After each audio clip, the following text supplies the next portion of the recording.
안녕하세요. 결혼한 지 1년 된 30대 새댁이에요.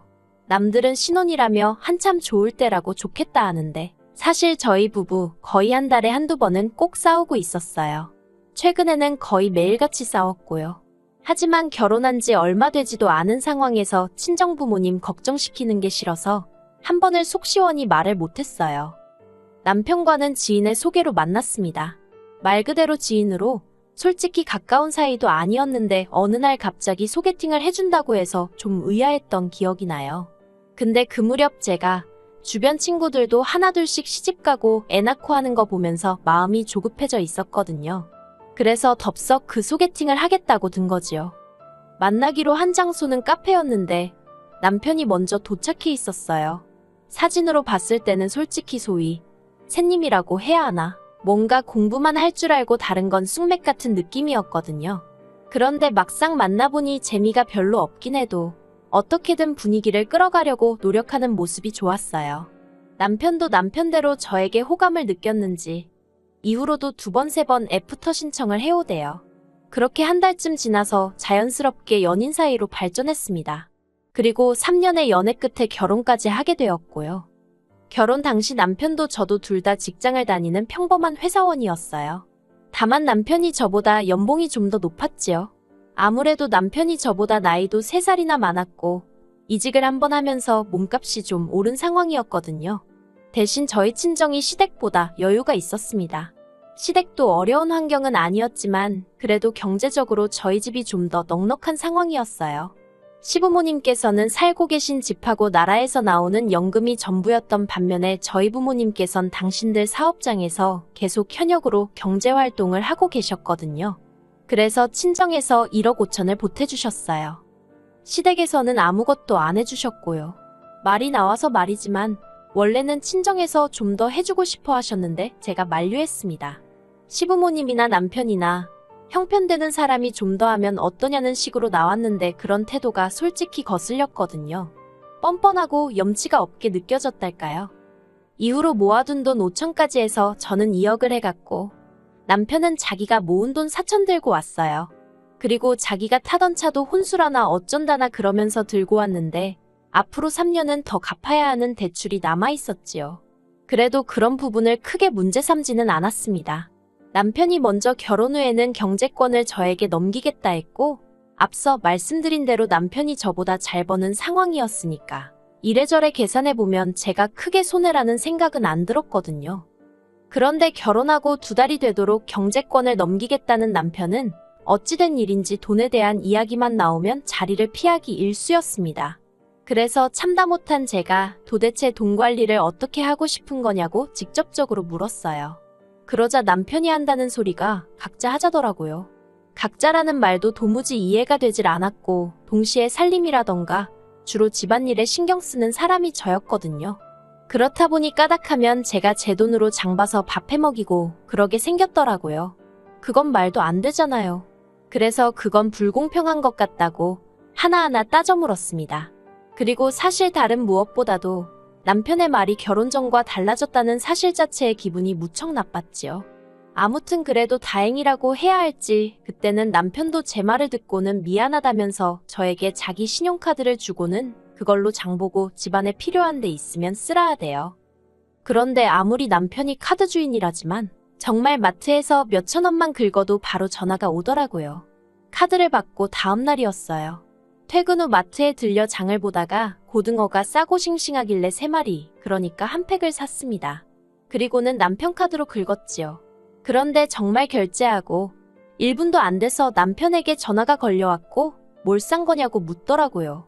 그리고 그때만 하더라도 저는 남편의 그런 행동에 별다른 생각은 없었어요. 그래서 퇴근길에 마트에서 고등어 샀다고 얼른 가서 해주겠다고 속도 없이 대답을 했지요. 그런데 남편은 고등어를 몇 마리나 산 거냐며 짜증스럽게 물었고 제가 3마리 샀다니까 사람이 둘인데 뭐 한다고 3마리나 샀냐며 승질을 내는 거예요. 어이가 없긴 했지만 3마리가 한 팩이어서 3마리를 살 수밖에 없었다고 설명을 했어요. 그럼 남편도 적당히 하고 멈춰야 할 거 아니에요. 그런데 기껏 한다는 말이 파는 사람한테 2마리만 사면 안 되냐고 물어보긴 했냐며 따지더라니까요. 그리고 그런 비슷한 일들이 몇 번이고 반복되니까 치사하고 더러워서 카드를 쓰기가 싫더군요. 그래서 남편더러 앞으로 생활비는 현찰로 주라고 했습니다. 당신 얼마, 나 얼마 각자 월급에서 각출해 생활하자고요. 그리고 그렇게 합의를 본 게 고작 50만 원씩이었어요. 그렇지만 사실 아무리 애 없이 두 사람이 산다고 해도 100만 원으로 관리비에 공과금 다 내고 살림을 꾸린다는 건 불가능한 일이었습니다. 특히나 돈은 똑같이 내는데 왜인지 주방일은 저만 하고 있더라고요. 그래서 남편더러 당신은 청소와 빨래를 담당하라 했습니다. 그랬더니 돌아오는 남편의 반응은 알겠다면서 대신 자기가 해야 된다고 느낄 때 할 테니까 잔소리를 하지 말라는 거예요. 그래놓고는 청소기는 3, 4일에 한 번, 세탁기는 열흘에 한 번 돌리는 게 아니겠어요? 남편의 그런 꼬라지라고 해야 할지, 심술이라고 해야 할지. 아무튼 제가 직접 겪어보니 그동안 왜 회사에서 일하던 언니들이 맞벌이하면서 동시에 집안일에 독박육아에 왜 그렇게 허덕였는지 이해가 가더라니까요. 그리고 저는 언니들처럼 살 수는 없다고 생각했어요. 그래서 남편에게 집안일을 그따위로 할 거면 돈을 더 내라고 했지요. 그러자 남편이 자기는 불편한 게 하나도 없다면서 제가 예민하다는 식으로 몰아가는 거예요. 그래서 저도 주방일을 손에서 놔버렸습니다. 공용생활비로 장은 받아두었지요.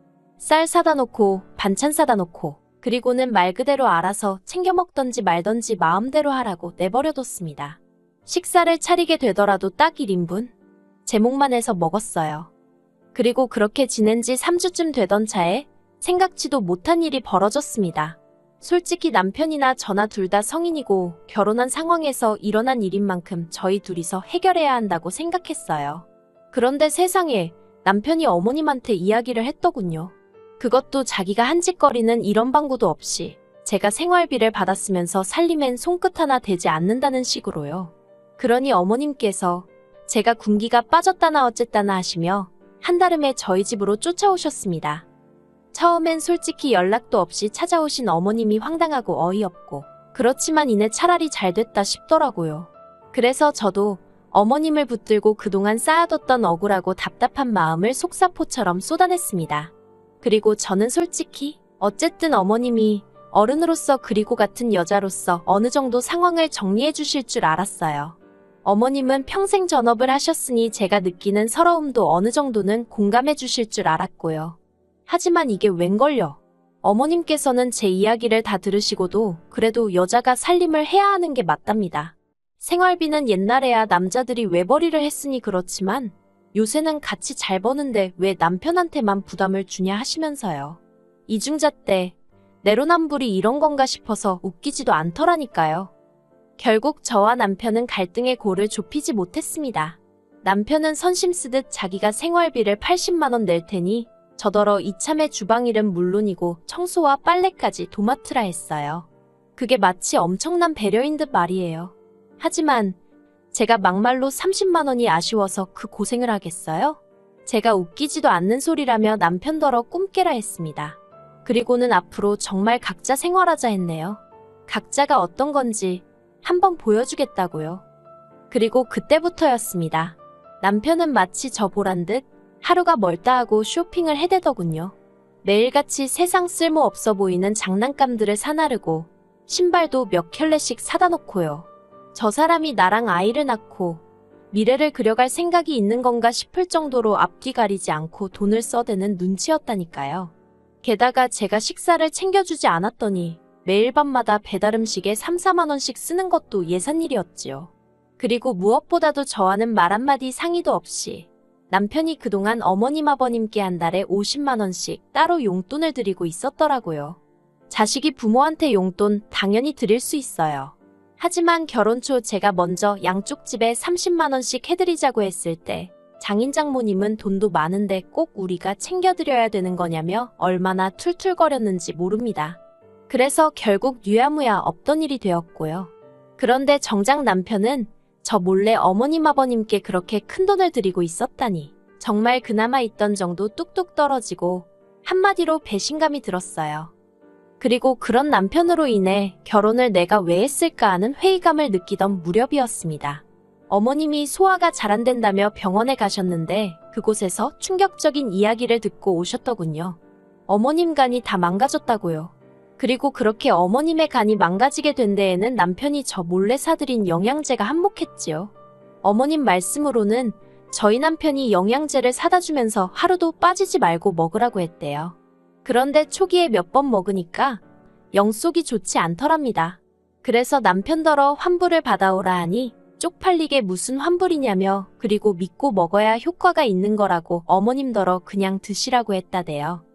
어머님은 잘난 당신 아들이 그러라 하니 속에서 안 받는데도 그냥 꾹 참고 드셨답니다. 그리고 결국 그 영양제가 어머님 간을 다 망가뜨린 거였고요. 병원에서는 당장 간이식을 해야 한다 했고, 그때부터 시댁의 병원비가 하염없이 들어가게 됐던 모양이에요. 참고로 알고 보니 저희 어머님 아버님 그 연세에 도움이 될 만한 보험 하나 없으셨지요. 그리고 그제서야 남편이 저를 찾았습니다.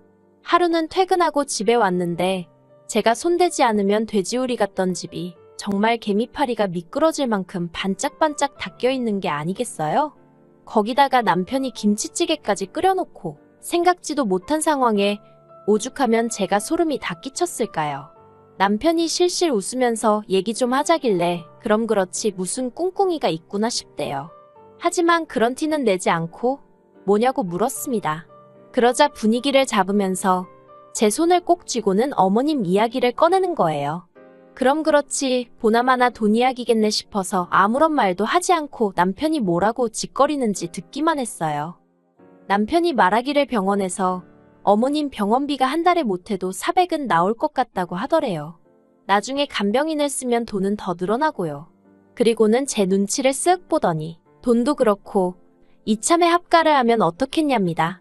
저희 집에는 남는 방이 하나 있었는데 거기서 어머님 아버님을 모시면 아버님하고 저희까지 세 사람이니까 간병인은 안 써도 될 것 같다나요. 어이가 없어서 제가 싫다고 했어요. 갑자기 무슨 합가냐고 말도 안 되는 소리라고요.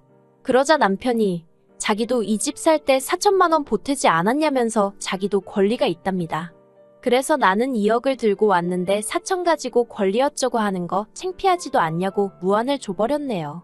원래 돈 갖고 생색내는 거 아니라고 친정부모님께 귀에 딱지가 않도록 들어왔던지라 남편이 생활비 가지고 사람한테 창피를 주고 불쾌하게 만들 때도 내가 결혼할 때 얼마를 해왔네 그런 소리는 안 했었거든요. 그런데 남편이 너무 뻔뻔하니까 이런 사람한테는 직접적으로 알려주는 수밖에 없다 싶대요. 그래서 그냥 내질러버린 거지요. 그러자 남편이 한다는 소리가 부부 사이에 그런 걸 어떻게 다 따지면서 사냐는 거예요. 가정이란 울타리가 생겼으니 남편에게는 장인 장모가 제2의 부모이고 저에게는 어머님 아버님이 제2의 부모랍니다. 그러면서 부모가 아픈데 모른 척하는 자식이 어디 있냐고요. 그런데 제가 별다른 반응을 안 보였어요. 사실 처음엔 화도 내고 그랬지만 뒤로 갈수록 아예 별 반응을 보이지 않았지요. 그러니 자기도 별 수가 없다 싶었는지 그러면 차라리 어머님 병원비를 보태달랍니다. 자기 혼자 감당하기엔 금액이 너무 크다면서 제 월급에서 100만 원씩만 보내달래요. 정말이지 합가 얘기보다 더 어이가 없더라니까요. 제가 남편더러 내가 왜 그래야 되냐고 물었어요. 그러자 남편이 기껏 하는 말이 우린 부부잖아 그러대요.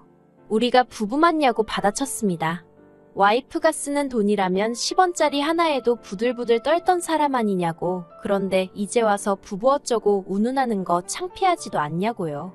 부부라는 게 원래 서로 힘든 시절도 같이 이겨내고 좋은 추억도 만들고 하면서 그 힘으로 같이 살아가야 하는데 당신과 내가 그런 기억이 있냐? 나는 당신 때문에 속상하고 힘들고 서운했던 기억밖에 없다. 정말 그간 가슴에 맺혀있던 말들을 아주 따발총처럼 쏘아댔어요. 그리고는 이제 와서 행여나 나한테 안 해노릇 며느리돌이 같은 건 바라지도 말라고 못을 박아버렸지요. 그랬더니 남편이 한숨을 푹푹 내쉬더니 그러면 뭐 방법이 없답니다. 그리고는 급기야 이혼 이야기를 꺼내더라고요. 어이가 없어서 남편을 빤히 쳐다봤어요. 그동안 제가 남편의 거지 같은 행동을 버텼던 이유는 딱 한 가지. 친정 부모님께 결혼한 지 1년도 안 돼서 이혼하는 그런 모습은 보여드리고 싶지 않아서였거든요. 남편이란 작자도 그 사실을 잘 알고 있었지요. 그러니 이혼이란 카드를 꺼내서 저를 압박하려 했던 거예요. 내가 결혼한 사람이 저렇게 비열한 사람이었나 하는 생각에 자괴감도 들었고 정말 화가 나대요. 그래서 마지막이란 심정으로 진심이냐 물었습니다. 그랬더니 진심이라면서 이혼하고 이 집도 팔아서 자기가 가져왔던 4천만 원 돌려달래요. 그걸로 어머님 아버님 병원비나 해야겠다면서. 그리고는 주변 사람들은 며느리인 제가 시부모님 병원비 보태드리기 싫어서 이혼한 여자라고 생각할 거라며 직장 생활은 가능하겠냐고 빈정거리는데 정말 손발이 부들부들 떨리더라니까요. 결국 저는 친정부모님께 사실 그대로 있는 그대로 모든 것을 털어놓았습니다. 친정부모님이 실망하실까봐 이혼만큼은 어떻게든 피해보려고 했는데 너무 괴롭고 힘들어서 그동안 남편이 저를 힘들게 했던 사소한 일들까지도 전부 다 말씀드렸어요. 사실 그동안 제 얼굴에 침 뱉기 같아서 그 누구에게도 속 시원히 제 이야기를 하지 못했거든요. 그래서인지 이야기하는 내내 눈물이 계속 흐르더라고요. 그리고 그런 제 모습을 본 친정부모님께선 바보같이 그걸 왜 참고 살았냐며 당장에 헤어지라 하셨습니다. 부모에겐 자식의 행복이 1순위라며 체면이고 사람들이 쑥덕거리고 그런 건 신경 쓰지 마라고 말씀해 주셨지요.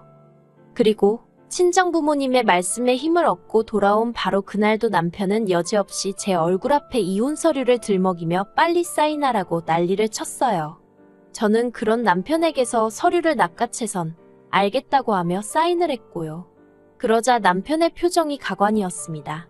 한마디로 아차 이게 아닌데 하는 표정이었거든요.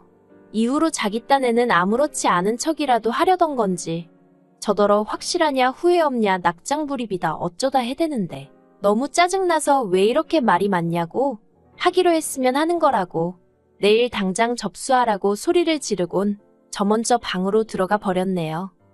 그런데 이후로 일주일이 지나도 남편은 서류를 접수하지 않았고 더 정확히 말하자면 이혼의 이응자도 말을 안 하더라고요. 오직 제 눈치를 살피기에 급급했지요. 결국 안 되겠다 싶어서 제가 먼저 집을 부동산에 내놓고 남편에게 알렸습니다. 이때 정말이지 집이 제 명의라서 얼마나 다행이다 싶던지요. 여담이지만 결혼식을 앞두고 부부라는 이유로 공동명의를 집요하게 요구하던 남편이었습니다. 듣다 못한 제가 양심 좀 챙기라고 한마디 했었고요. 아무튼 그렇게 집까지 내놨고 남편에게는 빨리 이혼 수속을 밟자고 했어요. 그리고 그제서야 남편이 생각이 바뀌었답니다. 이혼을 안 하겠다는 거예요. 이후로 남편과 말을 섞으면 섞을수록 어린애하고 싸우는 기분이었다고 해야 할까요? 결국 안 되겠다 싶어서 저는 변호사를 쓰게 되었습니다. 그리고 지금 남편과는 이혼 소송을 진행 중이에요. 이 사실을 알게 되신 어머님 아버님 두 분 다 난리가 나셨고요. 아버님은 도와달라고 한 적 없다, 병원비 안 줘도 된다 하시며 어떻게든 저희 두 사람의 이혼은 막으려 하고 계세요. 하지만 어머님은 저더러 세상에 시엠이 아픈데 이혼하자고 드는 며느리가 어딨냐면서 제가 당신 아들 인생 망쳐놨다고 나오지도 않는 눈물 쥐어짜내시며 제 탓을 하기에 바쁘시지요. 그리고 그런 어머님의 모습을 보고 있으니 정말 이혼해야겠다는 생각밖에 안 든답니다. 정말이지 할 수만 있다면 최선을 다해서 남편의 인생을 망쳐놔야겠다는 오기가 드는 지경이에요. 결혼 생활이 짧았던 만큼 위자료나 뭐 그런 건 기대도 없어요. 고약스러운 남편의 성격 덕분에 1년도 더 걸릴지도 모르겠고요. 하지만 지금은 어떻게든 남편과 완벽하게 남남이 되고 싶다는 마음뿐입니다. 저런 남편이랑 참고 살아봤자 지금이야 제가 제 힘으로 돈이나 벌지 애라도 낳고 직장이라도 관둬봐요. 돈 가지고 사람을 얼마나 들들 볶고 생색은 또 얼마나 내겠어요? 그런 푸대접을 받을 게 뻔한데 절대 같이 못 삽니다. 어머님께는 죄송한 마음이 아예 없는 건 아니에요. 가뜩이나 몸도 안 좋으신데 이런 일로 스트레스를 받게 되셨으니 하지만 어머님이 당신 아들 개차반으로 키워놓은 탓이니 너무 제 탓만 하진 않으시길 바랄 뿐입니다. 뿌린 대로 거두는 법이니까요.